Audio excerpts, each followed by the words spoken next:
Ya, Bismillahirrahmanirrahim. Assalamualaikum warahmatullahi wabarakatuh. Baik anak-anak, semoga kalian semua selalu sehat walafiat, ya, tetap semangat walaupun kita kembali belajar online. Kali ini kita akan membahas tentang materi kelanjutan dari yang kemarin, penyembelihan. Sekarang kita masuk ke bab materi akikah dan kurban. Perlu kalian ketahui bahwa dalam proses penyembelihan hewan itu ada dua. Ada yang namanya penyembelihan secara konsumtif, ada penyembelihan yang memang itu aspeknya ibadah. Nah, akikah dan kurban ini merupakan penyembelihan aspeknya ibadah, berbeda dengan penyembelihan konsumtif. Maka itu kalian harus paham tentang aturan-aturan atau kaifiatnya. Baik, kita masuk ke materi akikah. Ya. Akikah ini merupakan sebagai ungkapan rasa syukur orang tua karena dia dikaruniai anak. Maka sebagai ungkapan rasa syukurnya kepada Allah, dia melakukan akikah. Berdasarkan hadis Nabi bahwa akikah itu adalah dilaksanakan setelah kelahiran anak, ya. Bismillahirrahmanirrahim. An Samurah anin Nabi sallallahu alaihi wasallam qala kullu gulam murtahanun bi aqiqatihi tudbahu anhu yaumas sabi wa yuhlaku ra'suhu wa yusamma. Riwayat Ibnu Majah, yang artinya dari Samurah bahwasanya Nabi sallallahu alaihi wasallam bersabda, setiap anak itu tergadai dengan akikahnya yang disembelih pada hari ketujuh, dicukur rambut kepalanya dan diberi namanya. Nah, jadi akikah ini dilaksanakan di hari ketujuh kelahiran anak. Nah, sebetulnya akikah ini juga satu rangkaian ibadah. Jadi akikah itu di samping menyembelih hewan untuk proses kesyukuran, juga nanti dilanjutkan dengan pemberian nama dan mencukur kepalanya, mencukur rambutnya. Nah, berdasarkan hadis tadi bahwa akikah itu dilaksanakan pasca 7 hari kelahiran seorang anak. Namun bagaimana bila orang tua belum mampu untuk melakukan akikah, karena kan harus membeli hewan yang harganya juga cukup mahal. Nah, kalau emang orang tua ini ketika 7 hari setelah kelahiran anak belum mampu, maka ulama mengatakan boleh di hari ke-14, boleh di hari ke-21, atau memang belum juga mampu di hari-hari itu, maka dilakukan sampai orang tua itu mampu untuk bisa melakukan akikah. Nah, hukum akikah itu sunnah muakkadah. Sunnah muakkadah itu arti sesuatu yang sangat dianjurkan, ya. Jadi sekali lagi, muakkadah itu, sunnah muakkadah adalah sunnah yang sangat dianjurkan. Yang kedua, ketentuan hewan akikah, ya. Mayoritas ulama sepakat bahwa hewan yang digunakan untuk akikah adalah kambing atau domba, ya. Nggak bisa akikah dengan seekor ayam atau dengan mau mentang-mentang misalkan dia orang yang mampu, orang yang kaya, akikah anak pakai sapi atau kerbau. Enggak. Sudah ketentuan hukum akikah itu dengan kambing atau dengan domba, ya. Kalau untuk laki-laki itu sebanyak 2 ekor. Nah, kalau perempuan itu 1 ekor. Nah, kalian bisa baca di situ ketentuan hewan akikah seperti apa saja. Nah, kemudian pembagian daging akikah. Nah, pembagian daging akikah ini, ketentuan pembagian daging akikah berbeda dengan pembagian daging kurban. Dalam hal ini daging akikah diberikan dalam kondisi sudah dimasak. Nah, orang tua anak boleh memakannya, menghadiahkan sebagian dagingnya kepada sahabat-sahabatnya, dan menyedekahkan sebagian lagi kepada kaum muslimin. Boleh juga mengundang kerabat dan tetangga untuk menyantapnya, serta boleh juga disedekahkan semuanya. Nah, tentang hikmah pelaksanaan akikah, kalian bisa baca di materi akikah di halaman 221.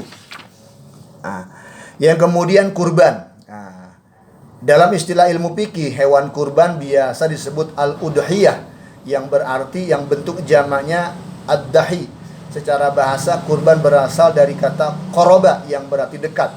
Secara syariat, kurban artinya ibadah dalam bentuk melaksanakan penyembelihan hewan tertentu atas dasar perintah Allah dan petunjuk Rasulullah SAW dengan harapan dapat mendekatkan diri kepada Allah. Hal ini juga termaktub dalam Quran surah Al-Kautsar ya. Bismillahirrahmanirrahim. Inna a'tainakal kautsar fasholli lirabbika wanhar inna syani'aka huwal abtar. Sungguh kami telah memberi Muhammad nikmat yang banyak, maka laksanakanlah salat karena Tuhanmu dan berkurbanlah sebagai ibadah dan mendekatkan diri kepada Allah. Sungguh orang-orang yang bencimu dialah yang terputus dari rahmat Allah. Nah, sedangkan hukum kurban ini sama dengan akikah, sunnah muakkad. Artinya sangat dianjurkan bagi yang mampu, dianjurkan untuk melaksanakan kurban, akan tetapi apabila dia tidak melaksanakannya, hukumnya makruh. Nah, ketentuan hewan kurban ini berbeda dengan akikah. Kalau akikah itu hanya boleh kambing, tapi kalau kurban ini boleh unta, ya. Tapi nanti ada ketentuannya, berapa tahun umurnya, kemudian sapi atau kerbau, kemudian kambing atau domba. Nah, jadi banyak pilihan sesuai kemampuan seseorang ketika berkurban. Menurut para ulama tidak sah kecuali dengan jenis hewan-hewan tersebut, ya jelas-jelas ya.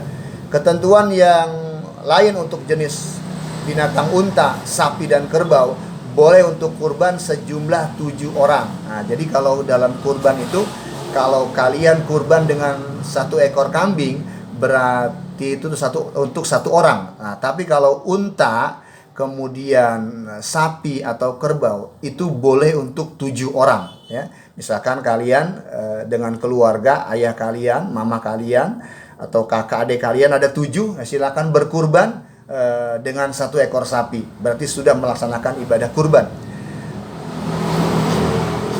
Dalam hal ini juga sesuai dengan apa yang diajarkan oleh baginda Nabi, diriwayatkan dari Jabir bin Abdullah radhiyallahu anhu bertanya, kami pernah menyembelih binatang kurban bersama Rasulullah SAW pada tahun Hudaybiyah dengan seekor unta kepada 7 orang dan lembu juga kepada 7 orang. Nah, kapan waktu penyembelihan hewan kurban?